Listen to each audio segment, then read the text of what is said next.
কারেন্টের শর্ট দিয়া লটকাইয়া পিটেছে আমাদেরকে, ঘুমেছিলাম আমরা। আপনাদের সমস্যা কোথায়? আমরা উম্মার ঈমান হেফাজতের জন্য প্রয়োজনে কল্লা দিয়ে দিব, কিন্তু তাগুতের কাছে মাথা নত করব না ইনশাআল্লাহ। নারে তাকবীর, আল্লাহু আকবার। ওয়ারিস যেহেতু আম্বিয়ায়ে কেরামের, সুতরাং জেল জুলুম খাটতে হলে এটাকে আম্বিয়ায়ে কেরামের সুন্নত হিসেবে মেনে নিতে হবে। জেল জুলুমের ভয়ে কথা পরিবর্তন করা যাবে না। জেল জুলুমের ভয়ে মুসলমানদের ইসলামী সিলেবাসকে নাস্তিক্যবাদের সিলেবাসে পরিণত করা যাবে না।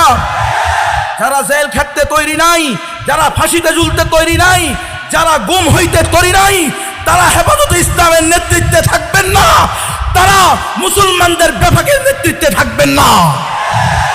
যদি থাকতে হয় নিজের জান, নিজের মাল, নিজের সন্তান, নিজের বংশ সব কিছুকে প্রয়োজনে রিস্কে ফেলতে হবে। যতদিন আল্লাহর জমিনে আল্লাহর দ্বীন কায়েম হবে না, আল্লাহর জমিনে আল্লাহর শরিয়া বাস্তবায়ন হবে না, ততদিন আমাদের এই সংগ্রাম চলতে থাকবে, নাস্তিকরা যতই বাধা দিক না কেন।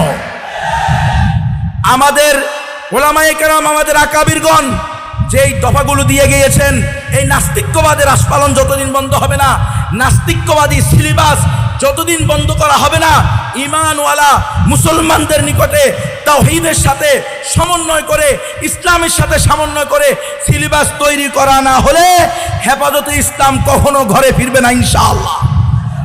মুহিবুল্লাহ বাবুনগরী সাহেব দামাত বারাকাতুহুমুল আলিয়া, আমিরে হেফাজত, কায়েদে মিল্লাত, আল্লাহ তাআলা হযরতকে নেক হায়াত দান করেন। আমি প্রায় 12:30টার সময় এখানে আসছি, অনেক আগে চলে আসছি। আমি জানি না, আমি মনে করছি জোহরের পর্ব শুরু হয়ে যাবে, আমার ভুল ছিল। যাই হোক, হযরত আমাকে একটা কথাই বললেন স্পষ্ট। আমি হুজুরকে যখন বিভিন্ন বিষয় বললাম, হুজুরের কথা হলো, গুনবী সাহেব আমার বয়স কিন্তু শেষ, হায়াত শেষের দিকে, জানি না কয়দিন বাঁচি। এখন আপনি এসে আমার পাশে বসছেন কা? জেলে যখন গেছেন তখন আমার নিয়ে যান নাই কে? এদেরকে বলা আকাবির বেটা। আর যে আকাবিরেরা আকাবির সেজে বসে আর কয় দেখছো নি এত এত হক কথা কইছে, এখন নিজেও ধ্বংস হয়েছে, পরিবারও ধ্বংস হয়েছে। নাউযুবিল্লাহি মিন যালিক। তার মানে নবী রাসূলরা ধ্বংস হয়েছে, সাহাবায়ে কেরামরা ধ্বংস হয়েছে। হক কথা বলতে হবে, হক কথা বলে নিজের জায়গায় থাকাও সুন্নত, হক কথায় বলে পালানোও সুন্নত, হক কথা বলে জেলে যাওয়াও সুন্নত, হক কথা বলে মাইর খাওয়াও সুন্নত, মাইর দেওয়াও সুন্নত। কথা হক হবে। তাগুতের সাথে আবার কিসের ইয়া? তাগুতের সাথে কোনো ধরনের আমাদের মিশামিশি চলবে না। তাগুতের সাথে কথা স্পষ্ট, আমরা এই জমিনে শরিয়া চাই।